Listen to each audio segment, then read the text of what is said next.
Gloria a Jesús. Dios les bendiga a todos nuestros hermanos que se unen a nosotros, a la transmisión a través de las redes sociales. Así es que le motivo a que busquemos a Dios, porque hemos llegado a tiempos finales. Así es que siga las instrucciones, pero si le impiden congregarse en una iglesia, allí no obedezca, porque ahora ya no hay restricciones. Siga las instrucciones, la distancia y todo lo que le dijeron, hermano, pero ya no permita que le nieguen o que no le permitan a usted, valga la redundancia, asistir a una iglesia. Así es que reúnase. Primero de Juan, capítulo 5, versículo 18 hasta el 20. Leemos la palabra de Dios para la gloria de nuestro Dios, en el nombre poderoso de Jesús. Dice así, Primera de Juan 5, 18 al 20. Sabemos que todo aquel que ha nacido de Dios no practica el pecado, pues aquel que fue engendrado por Dios le guarda, y el maligno no le toca. Sabemos que somos de Dios, y el mundo entero está bajo el poder del maligno, está bajo el maligno. Pero sabemos que el Hijo de Dios ha venido y nos ha dado entendimiento para conocer al que es verdadero. Y estamos en el verdadero, en su Hijo Jesucristo. Este es el verdadero Dios y la vida eterna. Aleluya. Vamos a orar. Maravilloso Dios, gracias Padre, gracias Rey eterno por tu fidelidad, y porque hasta aquí, Señor, a pesar de las circunstancias, Señor, tú nos has sostenido, nos has guardado, Padre. Señor, yo te suplico que tu Espíritu Santo siga obrando en cada hogar, en cada familia, Padre. Ministra a aquellas familias, Señor, que tienen a sus seres queridos, Padre, en los hospitales, Señor. Que tu gracia sea para con ellos, mi Dios. Que tu misericordia sea para con ellos, poderoso Dios. Señor, que esta palabra llegue poderosamente a la mente, al corazón, Señor, al intelecto, mi Dios eterno, y que tu nombre sea exaltado y glorificado en cada vida, en cada familia, Señor, en cada hogar en la cual tu palabra entra con toda libertad. Rompe cadenas, libera a los cautivos, sana a los enfermos, Padre, en el nombre de Jesús de Nazaret. Que tu gracia se mueva, Padre poderoso, y que tu nombre sea exaltado. Toma control de los aires, de las huestes de maldad, Señor. Que tu gracia se haga manifiesta, Señor, y que veamos tu gloria mayor que antes, Señor. Gracias, poderoso Dios, por tu fidelidad. Gracias, Dios eterno, en el nombre de Jesús. Gracias, Señor. Puede tomar su asiento, póngase cómodo para que reflexionemos en la palabra de nuestro Dios. El apóstol Juan le escribe a la iglesia y le dice, vamos al versículo 18. Dice, sabemos que todo aquel que ha nacido de Dios no practica el pecado, pues aquel que fue engendrado por Dios le guarda, y el maligno no le toca. 19. Sabemos que somos de Dios. Cada uno sabe si es de Dios. Al menos el apóstol Juan escribe a la iglesia y supone que la iglesia, todos son de Dios. El mundo entero está bajo el poder del maligno. ¿Quiénes son de Dios? Los que no permiten que el maligno los seduzca. Esos son los de Dios. Pero hay que notar algo aquí, hermano. Hay un poder sobrenatural en el mundo que está tratando de engañar tanto a creyentes como a no creyentes. Aquí lo que hay que enfatizar es que el mundo entero está bajo el poder del maligno, que hay un poder sobrenatural, hay un espíritu que se está moviendo para tomar control de la mente y del corazón de las personas. ¿Y cuál es el propósito? Quizá usted diga que no conozcan a Jesús. ¿Cómo no, hermano? ¿Sabe qué? Hoy en día al diablo no le interesa que usted no conozca a Jesús. Ay, hermano, ¿cómo está eso? Sí, hermano. A ver, ¿quiénes le hablan de Jesús a usted? Los pecadores. Entonces, al diablo no le interesa, hermano, que hablen de Jesús. Entonces, dice que hay un poder sobrenatural, hay un poder maligno que está engañando a la humanidad. ¿Y para qué? para que el ser humano encuentre a Jesús, pero no encuentre al verdadero. Observe lo que le está diciendo el apóstol Juan. Dice: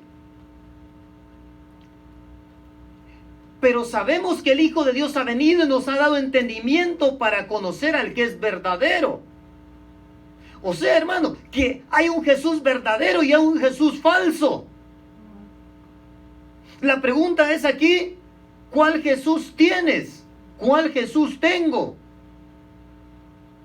Porque hay un poder maligno engañando a la gente para que crea que encontró al verdadero Jesús. Mucha gente está esperando a aquel que diga: yo soy el Cristo, yo soy el Cristo, yo soy el Mesías. Y hermano, se les olvida que el poder sobrenatural te engaña y te hace creer que tú estás en Cristo. Pero ¿cómo saber si estoy en el verdadero? Hay 3 Jesuses a los que tú te puedes encontrar en esta tierra. Y en esos 3 Jesús, tú debes de entender y yo debo de entender si estoy en el verdadero. Porque aquí dice que se nos ha dado entendimiento para conocer al que es verdadero. ¿Sabe cuál es el problema? Que la palabra de Dios se predica y la gente no la cree. Y entonces se sale del verdadero. Y entonces crea la mentira, crea el poder maligno. Y están dentro de una iglesia evangélica creyendo que son salvos y que tienen al verdadero Jesús. Pero el diablo se ríe de ellos. Hay un poder maligno engañando para que el ser humano no encuentre al verdadero. No que no encuentre a Jesús, que no encuentre al verdadero. Hay muchos creyentes en iglesias de todo tipo y de todas las religiones que existen, incluyendo iglesias cristianas, con gente congregándose en esos lugares sin tener al verdadero Jesús. Porque ahora, hermano, que estamos llegando a los tiempos finales, el diablo sabe que le queda poco tiempo. Pero el creyente olvida que le queda poco tiempo a él también. Ahora es cuando debemos de estar seguros que estamos en el verdadero. Porque Dios nos ha dado el entendimiento a todos los seres humanos para saber cuál es el verdadero. El problema es que cuando llegamos a la palabra de Dios, no tiene el peso la palabra de Dios en nuestras vidas como Dios quisiera que lo tuvieran. Y de repente estamos cometiendo el mismo error que los judíos, que mataban a los profetas y que apedreaban a los que los enviaban. Y por eso Dios hace que Jesús se vaya a los gentiles. Y por eso nosotros estamos aquí, hermano. Y ahora nosotros estamos señalando a los judíos y estamos cometiendo el mismo error. Porque no apedreamos a nadie, pero rechazamos la verdad, como lo hicieron los judíos. Así que dice aquí que hay un poder maligno que quiere que el ser humano no se encuentre con el Jesús verdadero. ¿Cuál es el Jesús histórico? Está el Jesús histórico, el Jesús de la religión y el Jesús de la Biblia. La pregunta es: ¿cuál de esos tengo? Cada uno tiene un comportamiento diferente y cada uno tiene un encuentro con su Jesús de manera diferente. Por eso hasta puede estar en una iglesia evangélica. ¿Cuál es el Jesús histórico? ¿Quién es la persona que tiene al Jesús histórico? Es aquella persona que hasta se pregunta, hasta tiene dudas si verdaderamente existió Jesús. ¿Y qué hace? Empieza a buscarlo. ¿Dónde? Algunos lo buscan en la arqueología. Otros lo buscan en los evangelios canonizados. Otros lo buscan en el evangelio de Tomás. Otros lo buscan en los evangelios judeocristianos. Otros lo buscan en libros de historiadores romanos. Y muchos otros lo buscan en cualquier otra fuente que no sea cristiana. Por eso, usted puede darse cuenta que muchos están atentos a lo que enseña National Geographic, a lo que enseña Discovery Channel. Están atentos, hermano, y ven cuando hablan de Jesús y ya encontraron la tumba de Jesús, porque ellos se encuentran con el Jesús histórico. Sí, con el de la historia. Y el Jesús de la historia nunca te va a llevar al verdadero Dios y la vida eterna.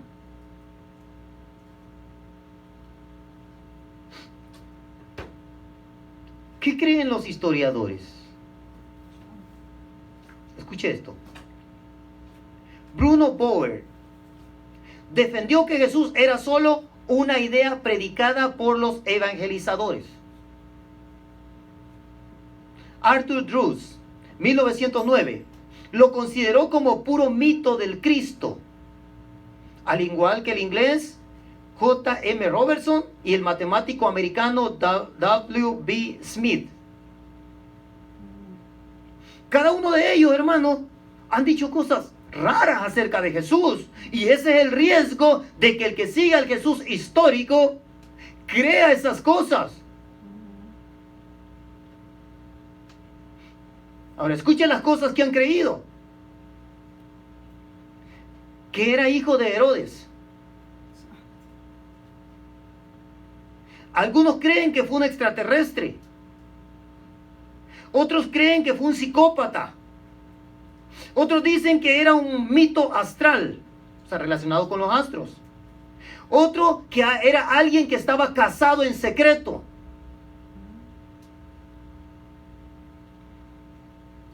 Escuche esto. J.M. Allegro interpreta a Jesús como la denominación de un hongo de mosca alucinógeno que era empleado, según él, en los ritos de los primeros cristianos. Estamos hablando de la historia, hermano. Eso es lo que se encuentra la persona cuando busca al Jesús histórico. Cuando quiere tener un encuentro con el Jesús histórico. Hermano, no es malo que usted conozca la historia. Pero la historia nunca va a ser su guía para encontrarse con Dios. Porque entonces se va a encontrar con todo esto. Escuche esto. El monje Dionisio dijo que Herodes I el Grande, bajo cuyo reinado nació Jesús, murió el año 4 antes de Cristo. Herodes murió el año 4 antes de Cristo. ¿Qué quiere decir esto? Que las fechas están mal. Porque entonces Cristo existió años antes de lo que nos han dicho. Según esto, lo seguro es que el nacimiento de Jesús tuvo lugar antes del referido año 4 antes de Cristo. Sí, además tenemos en cuenta toda una serie de indicios. Podemos colocar una muchísima probabilidad del nacimiento de Jesús entre el final del año 7 antes de Cristo y los comienzos del año 6 antes de Cristo. ¿Y dónde queda el antes de Cristo? Si están hablando de Cristo. Pero a eso lo lleva, hermano. Cuando usted se va a la historia y se mete a la historia y solo quiere conocer la historia, y es que me gusta porque a mí me gusta conocer de Jesús, sí, pero te vas a encontrar con el Jesús histórico, no con el Jesús de la Biblia. Te vas a encontrar con el Jesús que te enseñan los historiadores, no con el Jesús que te revela el Espíritu Santo. Y esto, hermano, es un peligro para los creyentes. Dice, además, dice, de todo ello, se suman muchos elementos tradicionales conocidos por todos que provienen de evangelios apócrifos, como por ejemplo, los nombres de los reyes magos, los de Joaquín y Ana, padres de María. Dice, sobre la fecha del empadronamiento que habría motivado que Jesús naciese en Belén, nada sabemos con certeza, dicen los historiadores. Unos tratan de situarlo en el año 7 a.C., otros, como el historiador judío Flavio Josefo, en el 6 después de Cristo. La dificultad está en que no sabemos, dice, que Sino fuera gobernador de Siria en tiempo de Herodes I, como parece deducirse en el Evangelio de Lucas. Tertuliano dice que este empadronamiento general lo mandó a hacer Centio Saturnino, del cual sí sabemos que fue gobernador de Siria entre los años 9 y 6 antes de Cristo. La dificultad, desde luego, carece de importancia, siendo muchas las explicaciones aceptables que se dan para solucionarla. O sea, no llegaron a nada.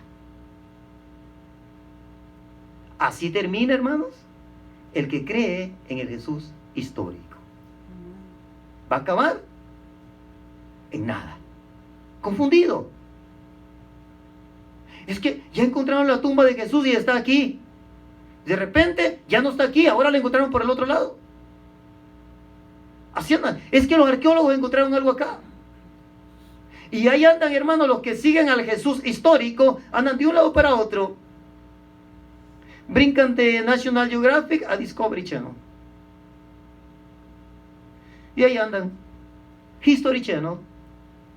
Y quieren ver la historia y se van a YouTube para ver qué dice, qué han encontrado.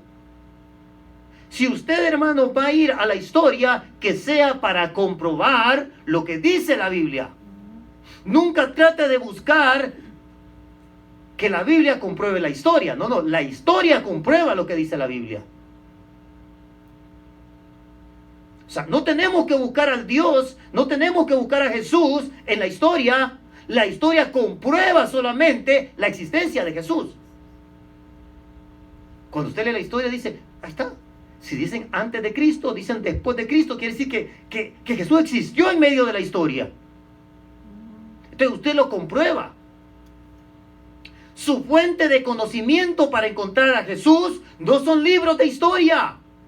No son libros no cristianos. Esos son nada más el apoyo que usted usa, el respaldo. Pero su fuente tiene que ser la palabra de Dios. El creyente tiene que ser fiel a la palabra de Dios. Los mentirosos son los otros libros, nunca la palabra de Dios. Porque entonces usted se va a encontrar con este Jesús histórico, ante el cual ellos no llegan a ningún acuerdo. Ese es el Jesús de la historia, hermano. Tiene sus riesgos. El Jesús de la religión. Hay un libro que se llama La religión de Jesús, y el escritor es José M. Castillo. Escuche lo que él escribe. Dice, una más entre tantas otras, la religión de Jesús.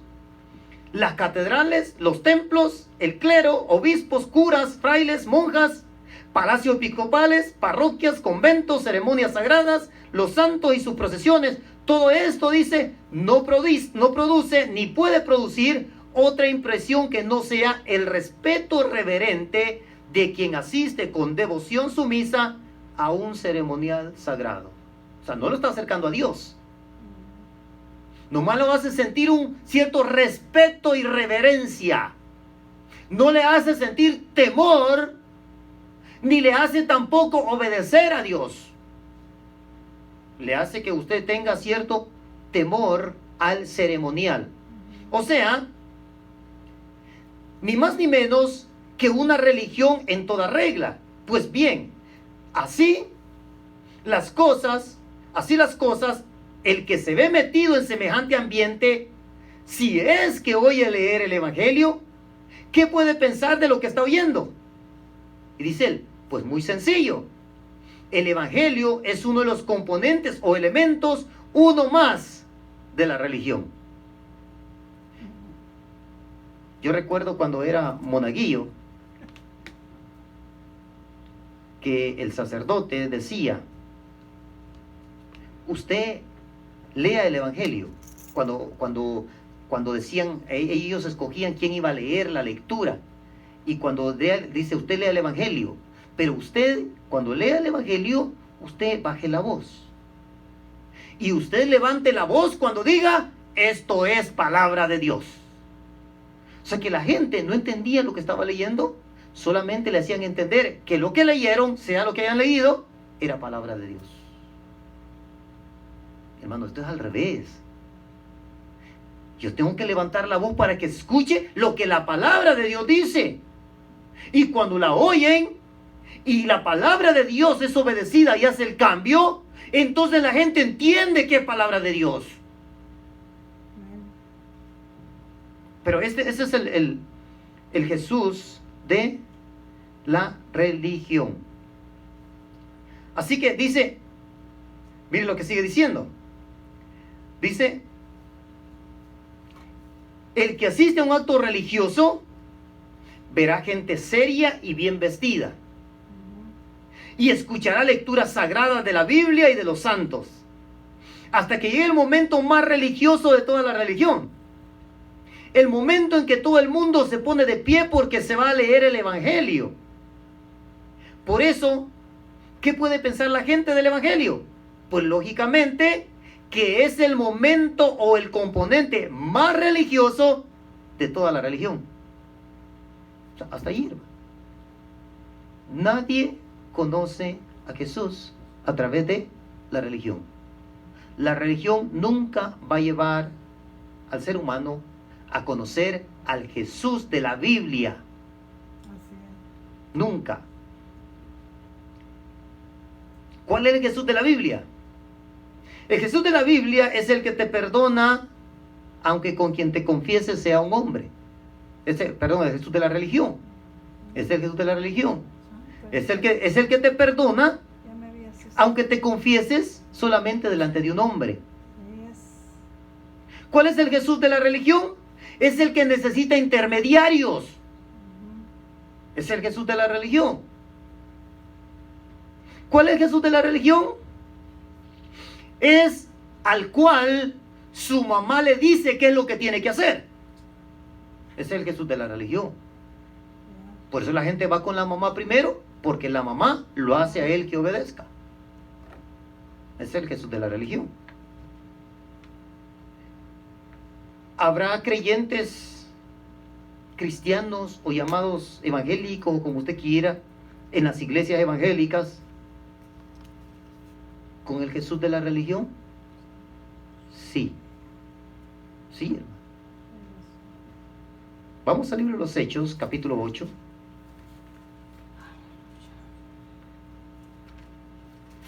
Hermanos, hemos llegado a tiempos difíciles que ahora se va a saber cuál Jesús tenemos nosotros, o cuál Jesús tiene usted, o cuál Jesús tengo yo. Hechos, capítulo 8, vaya al versículo 9 hasta el 13. Dice así: pero había un hombre llamado Simón, que antes ejercía la magia en aquella ciudad, y había engañado a la gente de Samaria, haciéndose pasar por algún grande. A Simón, el que se creía muy grande, oían atentamente todos, desde el más pequeño hasta el más grande, diciendo: este es el gran poder de Dios. Mire esto. Él era un mago. Pero los que buscaban a Dios en la religión decían: este es el gran poder de Dios. Y le estaban atentos porque con sus artes mágicas les había engañado mucho tiempo. Hay muchos cristianos buscando señales. Nunca encontrarán al Jesús de la Biblia. El cristiano, el creyente que sigue las señales, nunca encontrará al Jesús de la Biblia. ¿Por qué? Porque no es como dice la Biblia. La Biblia no dice que yo voy a seguir las señales. La Biblia dice que las señales me van a seguir a mí. Que yo no me tengo que preocupar de las señales y que las señales van a ir atrás de mí. Yo voy a ir dejando una gran huella de señales en el camino. Eso es lo que dice la Biblia. Amén, amén. No dice que yo voy a ir siguiendo las señales de otro. Poder en Cristo. Hay creyentes, hermano, que son hasta fanáticos. Cuando digo fanático, hermano, no es un insulto. Que parece un club de fans. Sí, siguiendo a ciertos predicadores. Sí, Y no abren los ojos y no se dan cuenta de lo que está sucediendo en el ambiente porque se han negado al Jesús de la Biblia. Y buscan al predicador que les alienta, que le motive, que le levante el ánimo. Y cada vez que lo oyen, se sienten motivados, animados, encendidos, están prendidos. Pero cuando lo dejan de oír, se les apaga la chispa. Cuidado, santo. cuidado. Podemos estar siguiendo al Jesús de la religión a través de ciertos predicadores. Porque aquí estaba Simón el mago. Mire, creían que Simón el mago tenía el gran poder de Dios. Y le estaban atentos, dice. Y que con su arte mágica les había engañado mucho tiempo. Así hay muchos creyentes siendo engañados por ministros, por líderes, por predicadores, hermano. Por ministerios completos que los tienen engañados. Y que siguen fiel a ellos, hermano. Siguen terco a ellos. Si usted va a seguir ciegamente a algo o a alguien, tiene que ser la palabra de Dios y a Dios, nada más. A Él si lo sigo ciegamente. Él dice que va a estar conmigo, que me va a guardar. Y si no me guarda, lo sigo de todos modos. Eso es seguirlo ciegamente.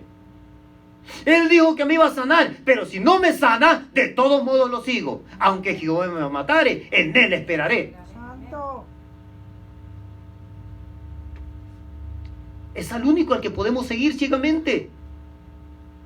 A ningún predicador, todo el predicador, hermano, todo predicador, consejero, diácono, ministro, pastor, todo el apóstol, hermano, el profeta, todos los títulos que existen y que han inventado, hermano, todos ellos. Usted y yo tenemos la responsabilidad de ponerlo bajo la lupa de la palabra de Dios. Amén, amén.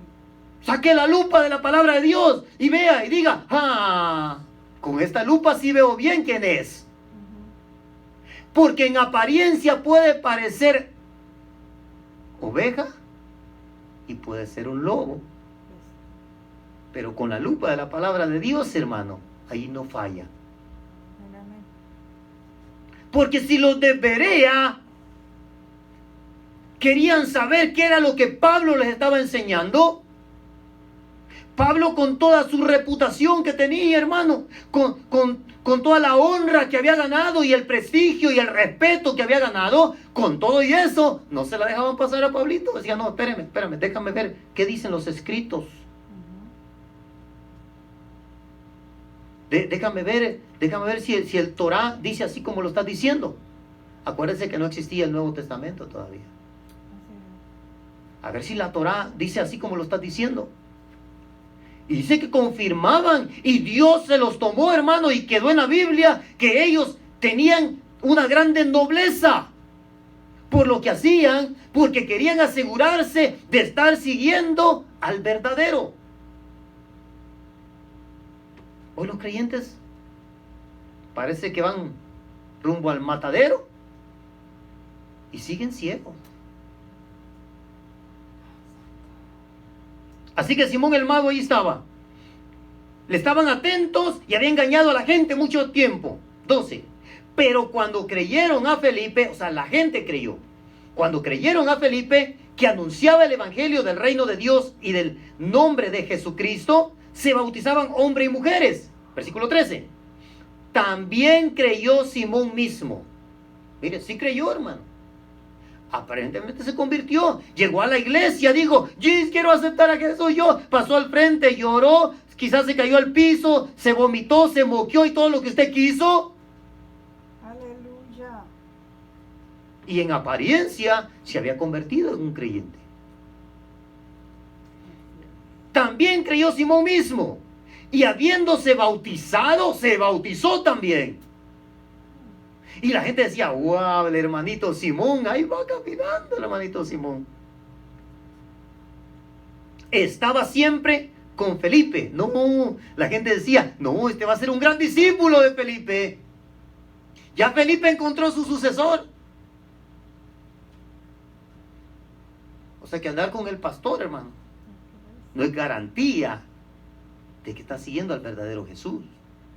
Estar escuchando al pastor, los consejos y la palabra que da el pastor allí junto a él, eso no es garantía, porque esto es personal.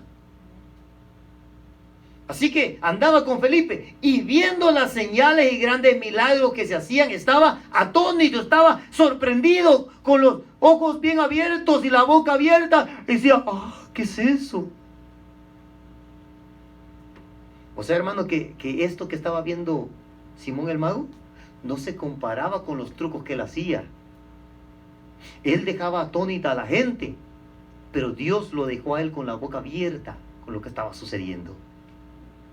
Y viendo las señales y grandes milagros que se hacían, estaba atónito. Cuando los apóstoles que estaban en Jerusalén oyeron que Samaria había recibido la palabra de Dios, enviaron allá a Pedro y a Juan. Vamos al versículo 17. Entonces les imponían las manos y recibían el Espíritu Santo. Cuando vio Simón que por la imposición de las manos de los apóstoles daba el Espíritu Santo, les ofreció dinero. Hey Felipe, ¿cuánto me cobras para que yo también haga eso? Eso fue lo que le dijo Felipe. Les ofreció dinero, diciendo, dadme también a mí ese poder para que cualquiera a quien yo impusiera las manos reciba el Espíritu Santo. ¿Qué pasaba con el hermanito Simón? Estaba en una iglesia evangélica, pero no se había encontrado con el Jesús de la Biblia. Se había encontrado con el Jesús de la religión. Se había vuelto un hermanito religioso. Creía que si le tiraban agua, ahí le va el Espíritu Santo. Creía, hermano, que si le daban un pañuelito y se lo llevaba y ya con eso recibían el Espíritu Santo. Creía que si pasaba abajo de la sábana y por ahí, o si le daban el bomboncito del amor, ya con eso recibía. Yo no sé, hermano, por qué la gente no entiende la diferencia entre el poder de Dios y la hechicería. Hermano, es algo bien marcado. Yo no sé por qué estamos creyendo todavía a que, sí, mire, le vamos a vender aquí tengo el pedacito de madera de la cruz de Cristo. Hermano, si se juntaran todos los pedacitos de madera que venden en el mundo, ¿cuántas cruces se formarían? Le vamos a mandar la medallita, mire aquí la del Papa, aquí la tiene. Bueno, ¿en qué estamos?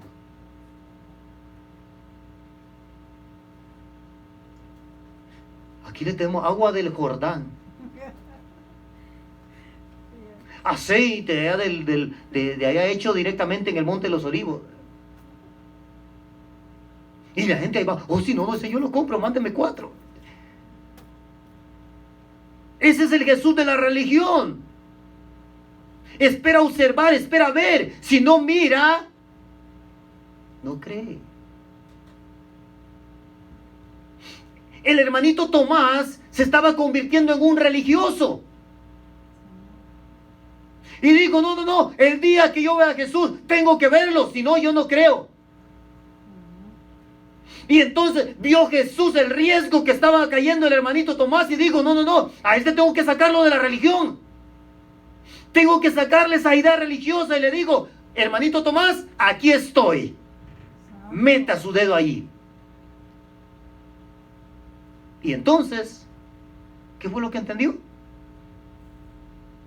Que Jesús era su Señor y su Dios. Y todavía no metía su dedito. ¿Qué quiere decir? Que sin meter el dedo allí, entendió.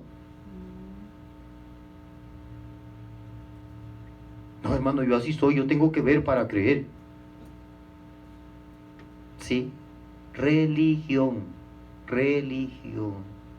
Un hermano me dijo, ¿sabe qué, hermano? Yo creí cuando vi muchos milagros y por eso me convertí a Cristo. Yo le dije, hermano, usted creyó mal. La Biblia no dice así. El que creyere, primero tiene que creer.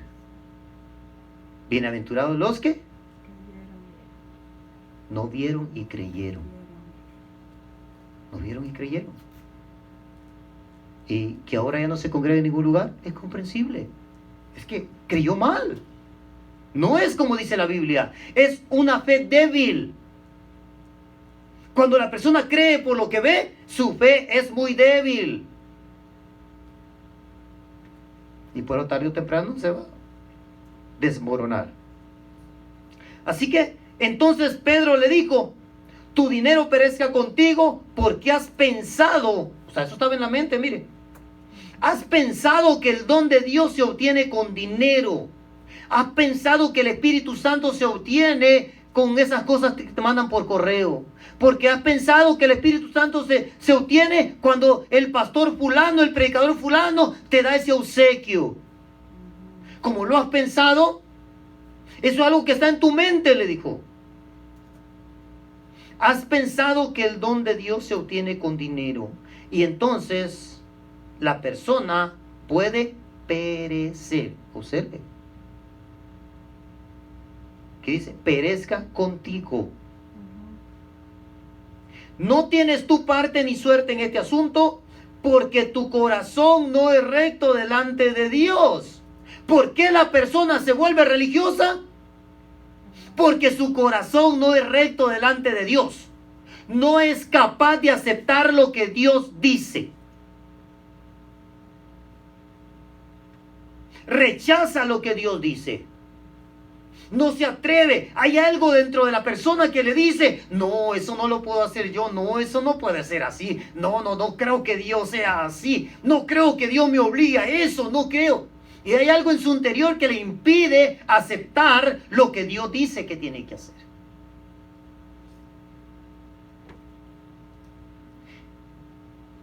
Dice, porque tu corazón no es recto delante de Dios. Recuerda, hermano, no estoy diciendo que son malos. El religioso puede ser bueno. O sea, puede tener bondad. Pero recuerde que con bondad no se obtiene la salvación. Porque no es por obra para que nadie se gloríe. Entonces el religioso está buscando el camino equivocado. Está buscando hacer algo bueno para agradar a Dios. Y así le han enseñado y así lo han aceptado y no se atreven a aceptar lo contrario, hermano. Yo he hablado hasta con predicadores de la religión. Y le he dicho, es que la Biblia dice eso. Oh, no, pero es que esto es así, así, así.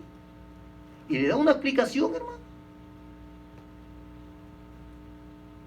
Le digo, ¿por qué bautizan a los niños? No, hermano, es que los bautizos empezó desde que antes se bautizaban, pero el bautizo era que se echaban ceniza en la cabeza y ese era el bautizo de antes.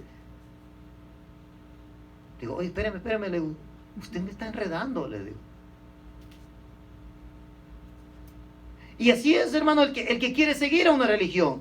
Le digo, no tienes parte ni suerte en este asunto porque tu corazón no es recto delante de Dios. O sea, delante de Dios la persona no es recta. O sea, no acepta que Dios la enderece. Eso es lo que no acepta. Dios le dice, mira, esto no, y la persona, no creo, como Dios, si es tan bueno, dice. A veces, hermano, los padres tenemos hijos que a veces nos salen un poco rebeldes, y eso se muestra desde niños. Y desde niños, el padre de familia empieza a castigar al muchacho, y hay hijos a los que se les pega más que a otros. Y es porque hay unos que se portan más mal que otros. Ahora, al que usted le pega más recio, hermano, ¿es porque usted no lo quiere? O dígame una cosa, usted es un mal padre, porque usted debería decir, pobrecito mi hijo, se lo voy a perdonar. Eso es lo que esperan que haga Dios, el que siga al Jesús de la religión. No, Dios es tan bueno que me va a perdonar todo. Ese es el Dios de la religión. El Jesús de la religión. Y mire lo que le dijo, Versículo 22. Arrepiéntete pues de esta tu maldad y ruega a Dios si quizá te sea perdonado el pensamiento de tu corazón. Hubo una conexión entre lo que pensó y lo que había en su corazón. Ese es el Jesús de la religión. Ahora vamos al otro, hermano. El Jesús de la Biblia. Vamos a ver qué dice el Jesús de la Biblia. ¿Cuál es el Jesús de la Biblia? Bueno, el Jesús de la Biblia es el que le pide a usted que obedezca lo que dice la Biblia. Es el Jesús de la Biblia. El Jesús de la Biblia no le exige rituales. No le pide que se marque la frente con una cruz, no le pide que traiga una cruz colgada, no le pide nada, hermano. No le pide ni siquiera que le haga una imagen, no le pide nada, le pide obediencia. Porque para Dios, el obedecer es mejor que cualquier sacrificio. Así Entonces, ¿qué es lo que pide el Dios de la Biblia? O el Jesús de la Biblia. Primera de Juan, capítulo 4, versículo 20.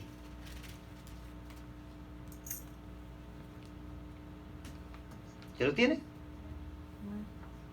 Esto es para que encontremos al Jesús de la Biblia, tiene que ser conforme dice la Biblia. O sea, hermanos, que mi fuente de conocimiento principal tiene que ser la Biblia. No puedo llevar la Biblia en un lado y las tradiciones en el otro. No puede ser. Ese es el de la religión. No puedo llevar la Biblia en un lado, ni tampoco lo que dictó el clero de este lado. Ese es el de la religión.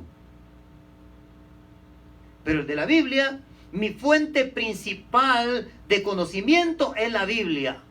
Puedo apoyarme en ciertos libros para adquirir conocimiento, quizás libros históricos, pero mi fuente principal es la Biblia. El libro histórico o el libro no bíblico tiene que ir de acuerdo a mi Biblia, porque si no, el mentiroso es el otro libro, nunca mi Biblia. Ese es el Jesús de la Biblia. Así es como se encuentra el Jesús de la Biblia. Entonces vamos a Primera de Juan, capítulo 4, versículo 20. Dice así: si alguno dice, yo amo a Dios, y aborrece a su hermano, es mentiroso. Y vamos a ir encontrando, hermano, a cuál Jesús es el que tenemos. Yo amo a Dios y aborrece a su hermano, es mentiroso. Porque el que no ama a su hermano a quien ha visto, ¿cómo puede amar a Dios a quien no ha visto? Y nosotros tenemos este mandamiento de Él: el que ama a Dios, ame también a su hermano. No dice esté de acuerdo con su hermano, ámelo así como es. Algunos tienen carácter más fuerte, algunos son muy pasivos, algunos son desesperados, quieren las cosas rápido, otros las toman muy con calma, ¿verdad? Pero si es su hermano, usted tiene que amarlo así como es. Dios no se desespera, nosotros somos los desesperados. Y ese hermano, ¿por qué no cambia? Dice allí, ámelo así como está. Porque de seguro Dios está haciendo algo, Dios está trabajando. Así que empezamos, hermano, por el que ama a Dios tiene que amar a su hermano. Y no importa de qué iglesia es, de qué denominación es, de qué ministerio es, no importa, hermano. No importa cuáles son sus credenciales, no importa.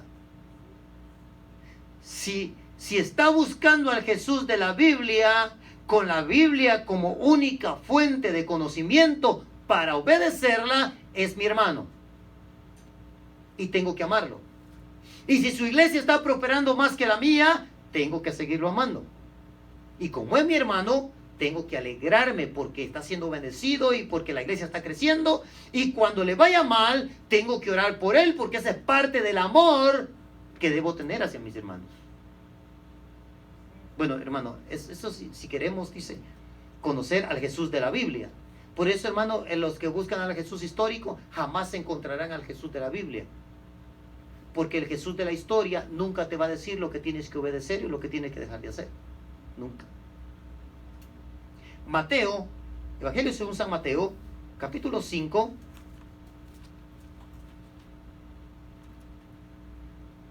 Y vamos al versículo 38. Evangelio según San Mateo, capítulo 5, versículo 38. ¿Oíste que fue dicho, ojo por ojo y diente por diente? Si te la hicieron, desquítate, cóbratela de la misma manera. Pero yo os digo, no resistáis al que es malo. Si alguien es malo, hermano, no le busque problemas. Usted ya sabe. Si alguien es temperamental, hermano, no lo provoque. Si alguien es de carácter fuerte y se enoja con facilidad, trátelo con cautela, es lo que está diciendo. Trátelo con cautela. No resistáis al que es malo.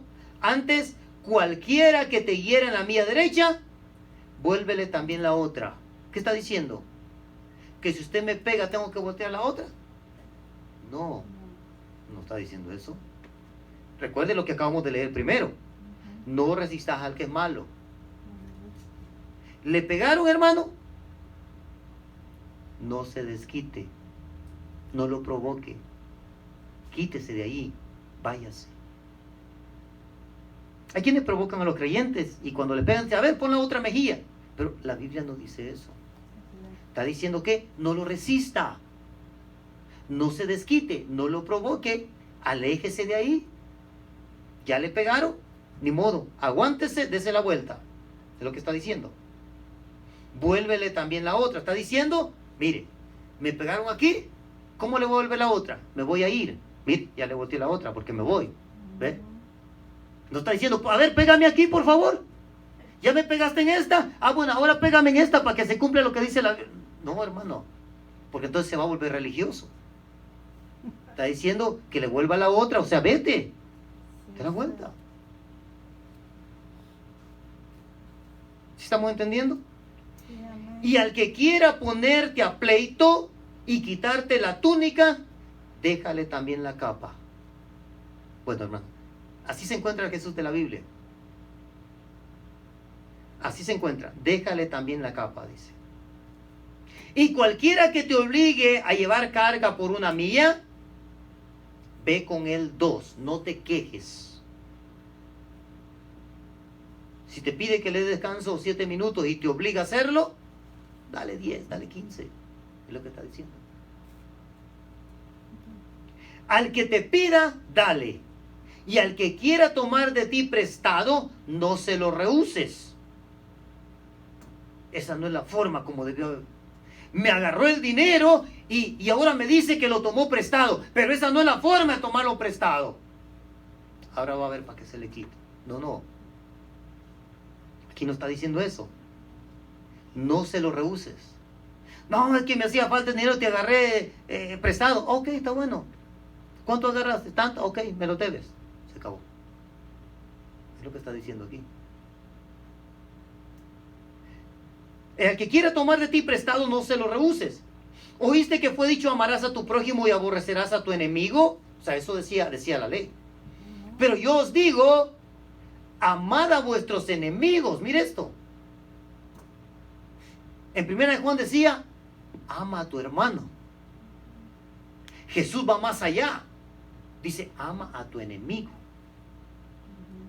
O sea, hermano, que si usted tiene que amar a sus hermanos y usted ama a sus hermanos en la carne, lo mismo que usted le desea a sus hermanos en la carne, es lo mismo que tiene que desearle a su enemigo. Porque tiene que amarlos igual. Dice aquí, bendecid a los que os maldicen, haced bien a los que los aborrecen, y ora por los que os ultrajan y os persiguen. ¿Se da cuenta cómo se encuentra el Jesús de la Biblia? ¿Se da cuenta cómo podemos reflejar al Jesús de la Biblia? Entonces ahora podemos saber, hermanos, cuál Jesús tenemos. Si al Jesús de la religión. El que tiene el Jesús de la religión no acepta estas verdades. No acepta el deseo del corazón de Dios. No lo acepta. No, me la hizo, me la paga. Es lo que dice. Aquí dice que hágale bien a los que los aborrecen y que ore por los que los ultrajan y los persiguen. Ore, pero no pidiendo que les caiga mal. Hemos sido llamados para dar bendición. Pida bendición.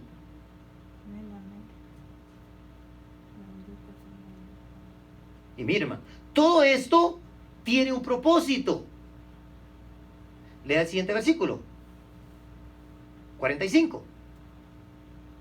Para que seáis hijos de vuestro Padre que está en los cielos. O sea, que si no hace esto, no es hijo de su Padre que está en los cielos.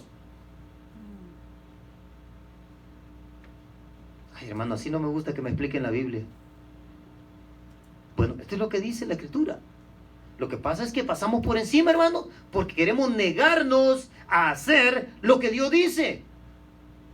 Aquí dice que así tenemos que actuar para que seamos hijos de nuestro Padre que está en los cielos. ¿Y que hace salir su sol sobre malos y sobre buenos? Que hace llover sobre justos e injustos, demostrándonos que así como Él lo hace, también nosotros tenemos que hacerlo. Dios bendice a buenos y a malos con el sol y con la lluvia, con el oxígeno. Dios los bendice a todos, hermano. Entonces Dios quiere que seamos así como Él. Y de esta manera dice, seremos como Él. Así encontramos al Jesús de la Biblia. Ahora, si usted piensa, hermano, que al Jesús de la Biblia lo encontramos nomás en el Nuevo Testamento, usted se equivoca. Mire lo que dice en el Antiguo Testamento. Vamos a Éxodo, capítulo 23. Muchos dicen, es que el Antiguo Testamento era para los de antes.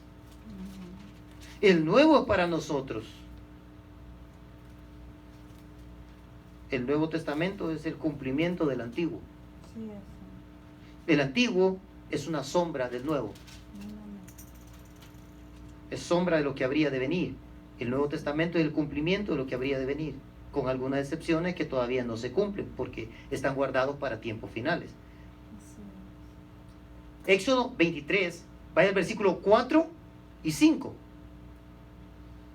Claro, aquí tiene un lenguaje a la antigua, con situaciones que se daban en la antigüedad. Si encontrares el buey de tu enemigo o su asno extraviado, vuelve a llevárselo. Si vieres el asno del que te aborrece, escuche esto. Si vieres el buey de tu enemigo extraviado, llévaselo de regreso, aunque sea tu enemigo. Si vieres el asno del que te aborrece caído debajo de su carga, ¿le dejarás sin ayuda? Hace la pregunta. A ver cuál Jesús tienes. ¿Le vas a dejar sin ayuda?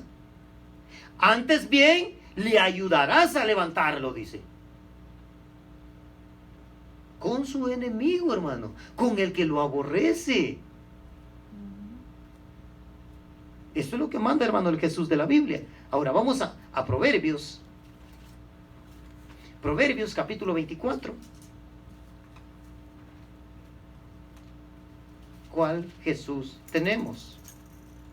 Proverbios capítulo 24. Y vaya al versículo 17. Mire esto. Cuando cayere tu enemigo, no te regocijes. No se burle. No se alegre. Y cuando tropezare, no se alegre tu corazón. ¿Se da cuenta lo que dice el Jesús de la Biblia? El Jesús histórico nada más le da a conocer, ¿verdad?, cómo pudo haber sido los lugares, y puede visualizar usted los lugares, pero nunca lo acerca a Dios. El Jesús de la religión le hace sentir a usted tranquilo, que le quita el peso de la carga de la conciencia, ¿verdad?, que le dice que está haciendo mal.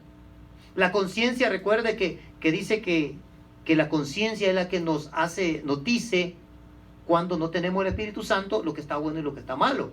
Pero cuando te dice que algo está malo, entonces viene la religión y te dice, oh no, sí tienes razón, está malo, tu conciencia tiene razón. Pero haz esto y entonces tú estás perdonado.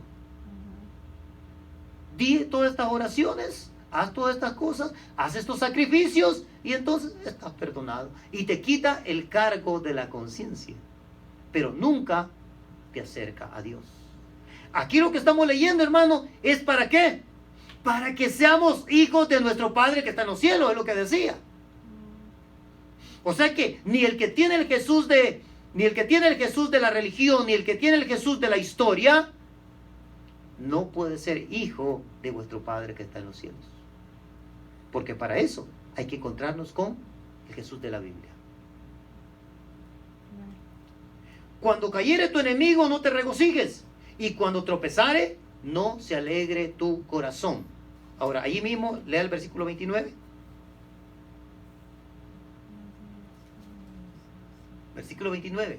Léalo, entiéndalo, guárdelo, apréndaselo. No digas, como me hizo, así le haré. Dice, ni siquiera lo digas. Daré el pago al hombre según su obra. Es que a mí el que me hace me la paga. Religioso. No tienes al Jesús de la Biblia. No eres hija de Dios, no eres hijo de Dios. Si dices, ay, que a mí el que me la hace me la paga, no eres hijo de Dios. No es que le voy a hacer como él me hizo. No eres hijo de Dios. Es que hermano, es que lo que me hizo, mire. Bueno, muérdete la lengua, aprieta los dientes y no le hagas nada. Y en tu mente di, Señor, bendícelo. ¿Qué más dice el Jesús de la Biblia? 1 Corintios capítulo 6.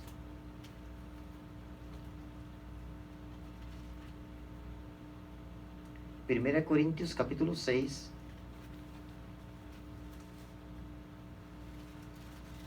Muchos creen que decir soy cristiano, con eso ya tengo a Cristo.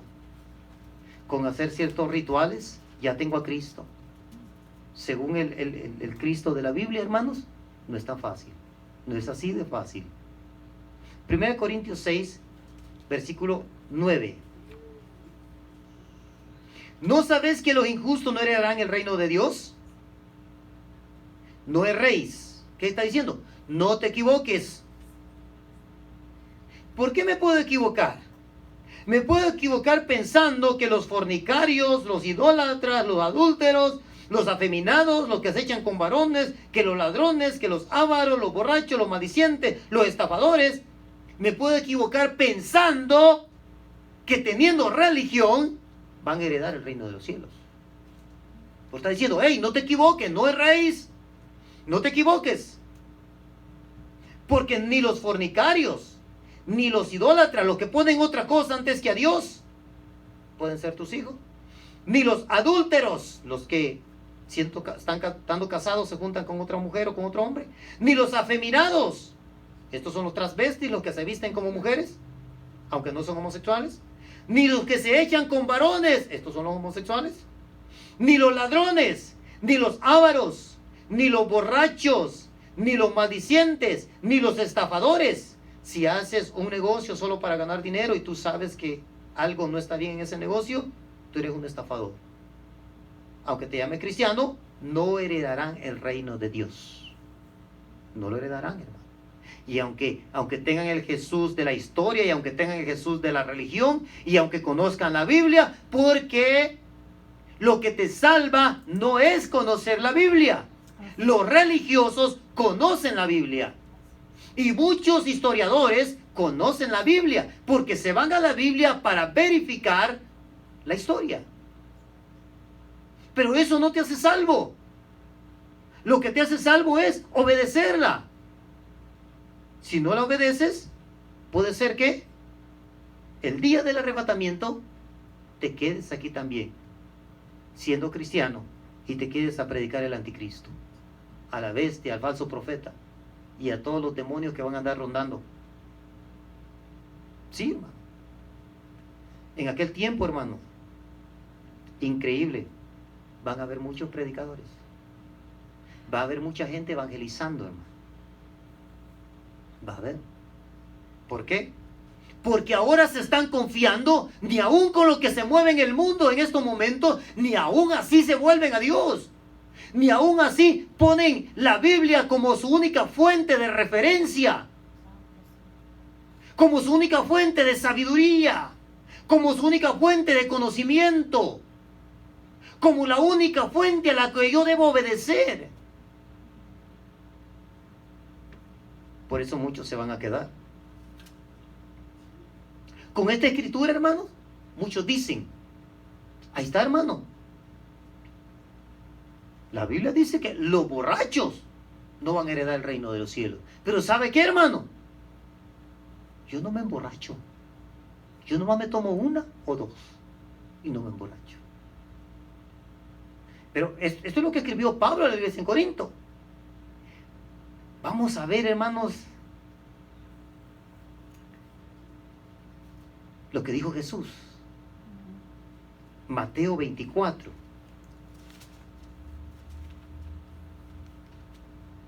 A ver qué dijo Jesús. Porque hay quienes dicen, hermano, yo no me emborracho. Yo me tomo una nada más. Dos nada más. Y nomás me la tomo a la hora de comer.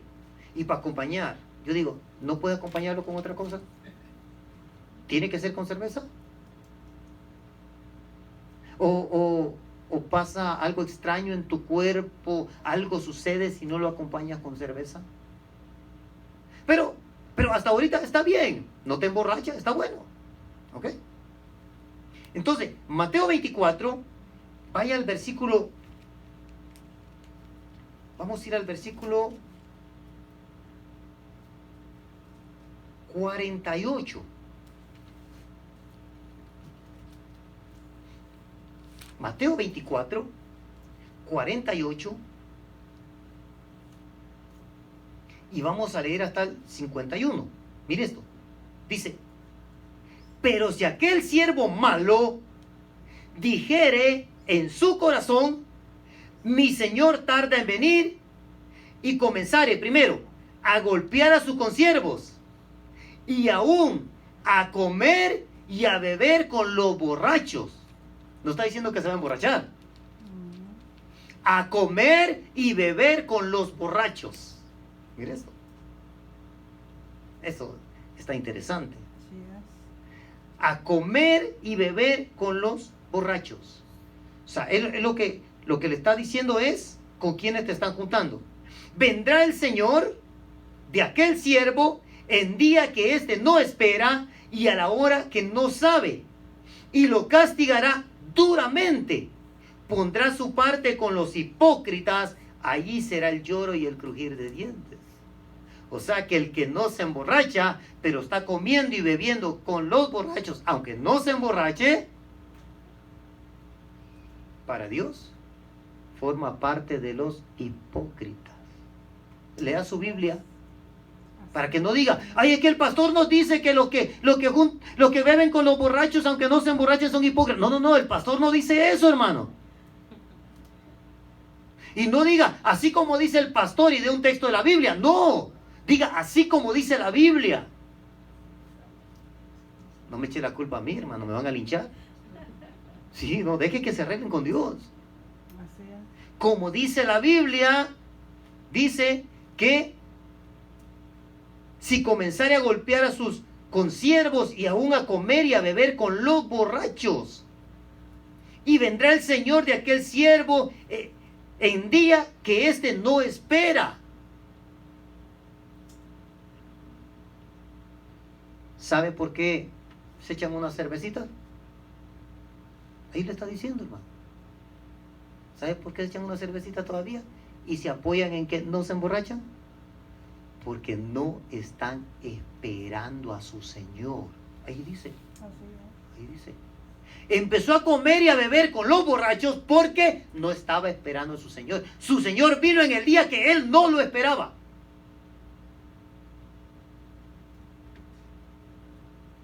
Hay mucho creyente bien confiado, hermano, creyendo que está haciendo las cosas bien, y ni siquiera se fijan qué dice la Biblia.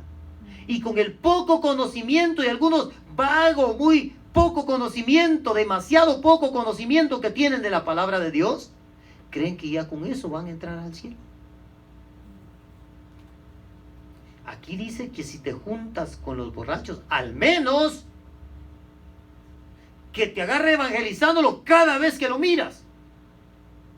Quizá tendrás una excusa mientras te juntes y no bebas con ellos.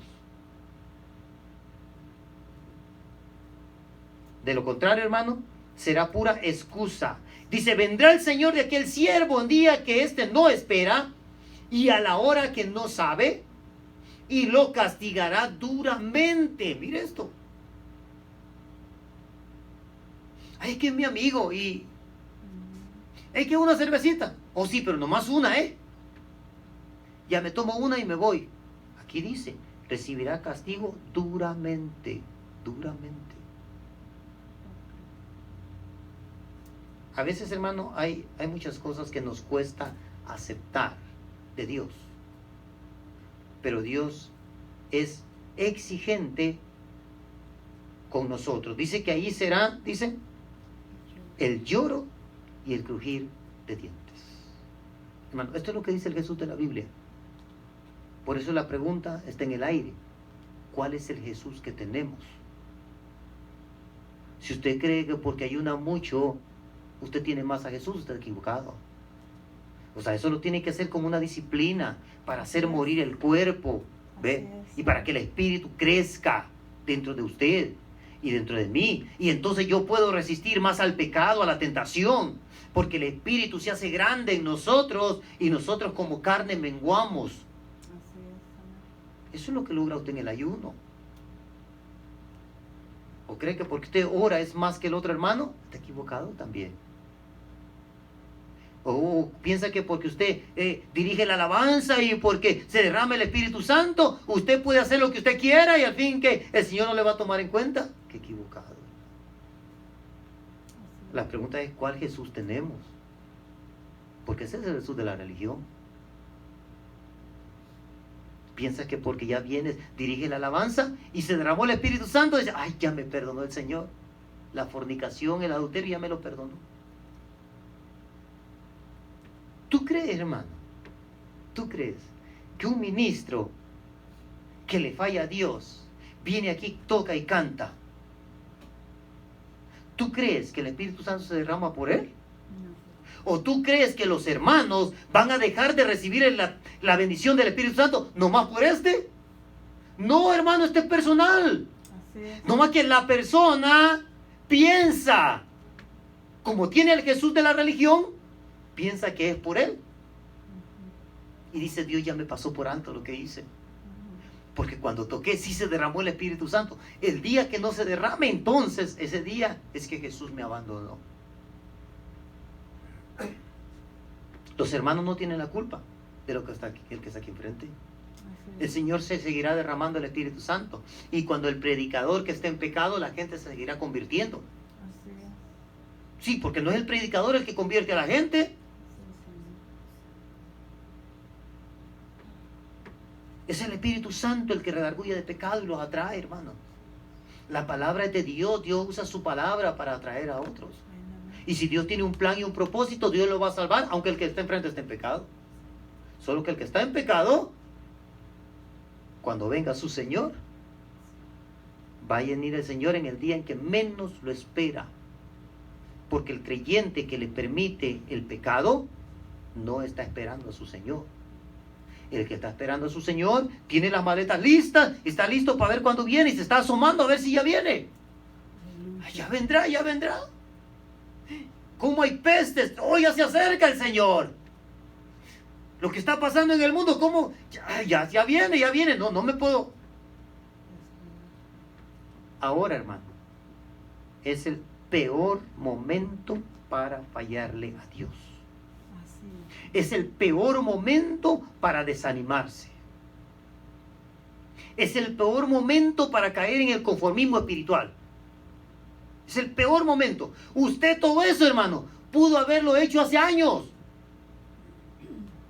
Pero ahora, hermano, ahora puede ser que se quede. Vamos a terminar en Hebreos capítulo 12.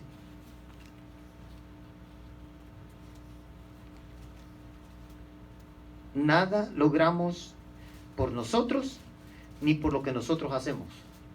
Así es, Señor. Todo es por pura misericordia de nuestro Dios. Sí, Señor. Si usted cree que por lo que usted hace logra lo que tiene, mire, hermano, hay personas que dicen, es que yo no puedo evangelizar, no puedo instruir, no puedo enseñar, porque no sé hablar, porque voy a esperar a preparar.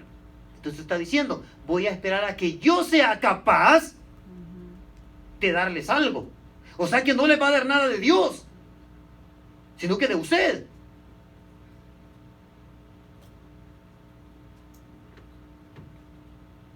¿Verdad que sí? ¿Ya encontró allí Hebreos? Capítulo 12. Terminamos ahí en versículo 14. Estamos viendo al Jesús de la Biblia. Seguid la paz con todos, Hebreos 12, 14, y la santidad, sin la cual nadie verá al Señor. O sea, mire, ¿por qué dice seguir la paz con todos? Porque ya nos dijo que tenemos que amar a nuestros enemigos, a los que nos aborrecen, a los que nos ultrajan, a los que nos maldicen, a los que nos ofenden, a los que nos dicen malas palabras. Eso nos ultrajan. A esos tenemos que amarlos y perdonarlos, dice. Y porque ya nos dijo de que si alguien nos golpea, no le contestes, no lo ofendas, dale la mejilla y date la vuelta y vete de ahí. Y como ya nos dijo eso, mire, el escritor a los hebreos lo entendió muy bien y por eso une la santidad con seguir la paz. Porque el que no quiere buscar la paz está en desobediencia hacia Dios. Porque cuando usted ama a su enemigo, usted renuncia a la guerra. Y si usted renuncia a la guerra, usted renuncia a buscar su justicia, usted renuncia a desquitarse, usted renuncia a cobrárselas, usted renuncia a pedir mal, usted renuncia a todo eso. ¿Por qué? Porque voy a buscar la paz. La paz no es solamente, buscar la paz no es solamente, hermano, no ir a enfrentarlo. Buscar la paz es pedir bendición por la persona. Así le demuestro a Dios yo que yo estoy en paz. Señor me ofendió, pero bendícelo. Me la hizo, Señor, pero ¿sabe qué? Que no la pagues, Señor. No se la cobres. No se la cobres. ¿Sabe, hermano? Yo he entendido una realidad. Nuestro Dios es el Dios de la venganza. Eso yo lo he entendido, hermano. Y que cuando te hicieron algo, de alguna manera, Dios se lo va a cobrar. Porque Él es Dios de la venganza. Entonces Dios no está diciendo, ¿sabes qué? Él no va a pagar. No está diciendo eso. Está diciendo, tú no se la cobres. Tú no le desees el mal. Tú no pidas el mal. Tú mantén tu paz. Tú mantén la paz con todos. Deja que yo sé lo que voy a hacer con ellos. Porque de repente no te va a gustar la forma como se la va a cobrar Dios. Porque a aquel que te ofendió, hermano, de repente Dios dice, ¿sabe qué? Este le va a ir peor. Este le va a ir peor evangelizando. A este le va a ir peor predicando. Así que ¿sabe qué? Este va a ser mi predicador, como le dijo a Pablo. Y Dios le cobró a Pablo todo haciéndolo un predicador. Y probablemente nosotros, como somos crueles, no vamos a querer eso. Entonces Dios dice, ¿sabe qué? Deja. Mía es la venganza. ¿Y qué más dice? Yo no. ¿Verdad que no dice mía es la venganza? Y a ver si le cobro el pago. No. No, dice que sí lo va a hacer, yo daré el pago. O sea, aquel que te la hizo, hermano, sin que tú lo pidas, se la van a cobrar. Lo único que no va a ser como tú quieres, no va a ser como tú piensas, no va a ser como el deseo de tu corazón, no, va a ser como Dios dice, y de esa manera se la va a cobrar. Entonces, para que no nos metamos en problemas, dice, ¿sabes qué? Tú ama a tu enemigo, deja ese problema y yo se lo voy a cobrar. Tú ámalo, tú deséale bien, que te obliga a ir una milla. Dile que vas contento y que como vas contento lo quieres acompañar 2 millas. Si te forza y te quita la capa, dile, ¿sabes qué? Ni la camisa, ya no me sirve esta camisa, mira, llévatela.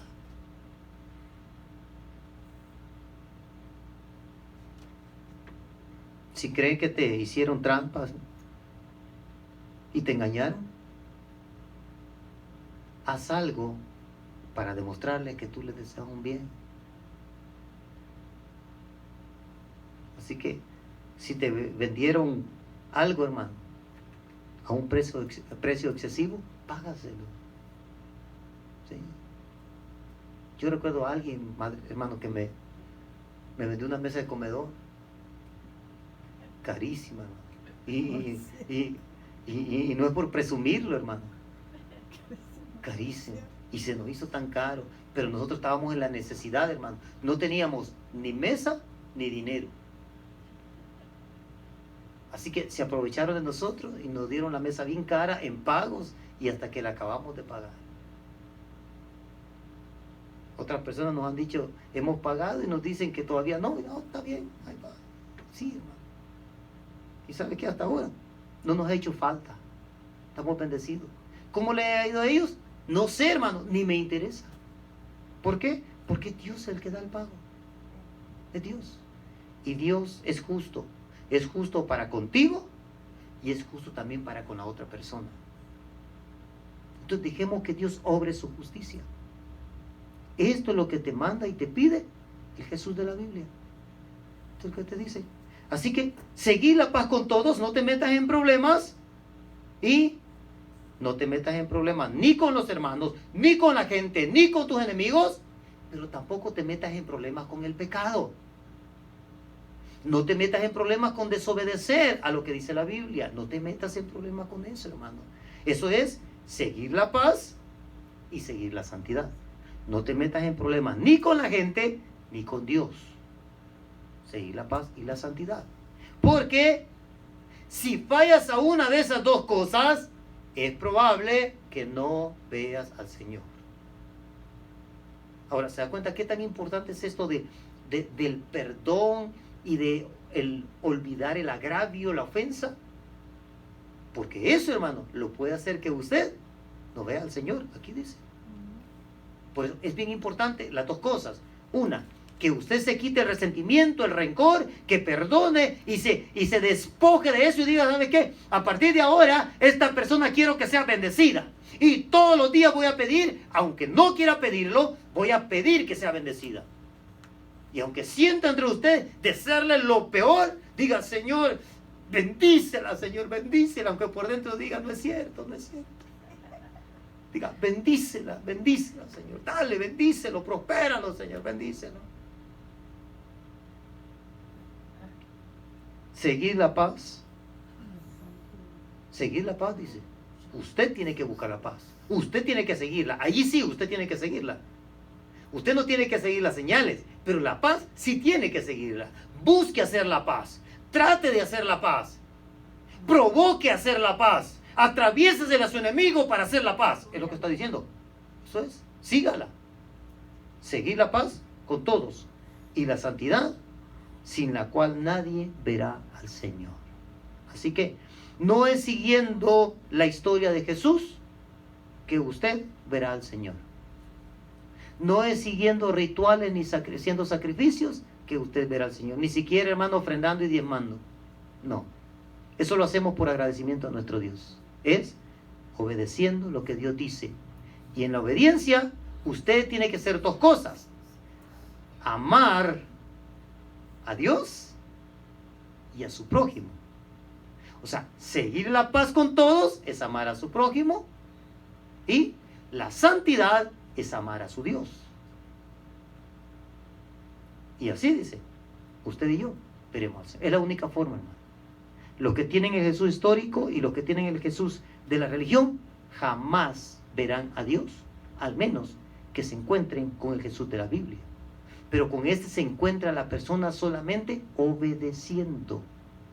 Si no obedeces, jamás te encontrarás, y vendrá tu Señor al que no esperas, y entonces recibirás el pago.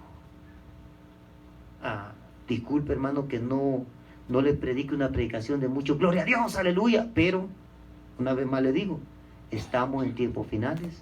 El creyente tiene que saber cuál es su Dios y cómo lo está buscando. Así que si en algo está fallando, hermano, obedezca, endereza su caminar. Recuerde, el Señor no le toma en cuenta su pasado. Al Señor le interesa su presente, porque de su presente depende su futuro. ¿A dónde quiere ir? Actúe ya. Póngase de pie. Vamos a orar. Bendito el nombre de nuestro Dios. Así que ya sabe, ¿verdad?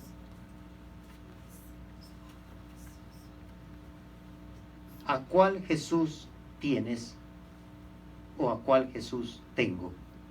Para hacerlo más personal. Cierre sus ojos, vamos a orar. Gracias, Padre. Poderoso Dios, gracias, Señor. Gracias por tu palabra, maravilloso Señor. Gracias por tu presencia, Padre. Es grande tu misericordia para con nosotros, Señor. Gracias, Padre, porque a través de tu palabra, mi Dios, tú desnudas al creyente, Señor. Tu palabra es como un espejo, Señor, que nos hace ver nuestros errores, Padre.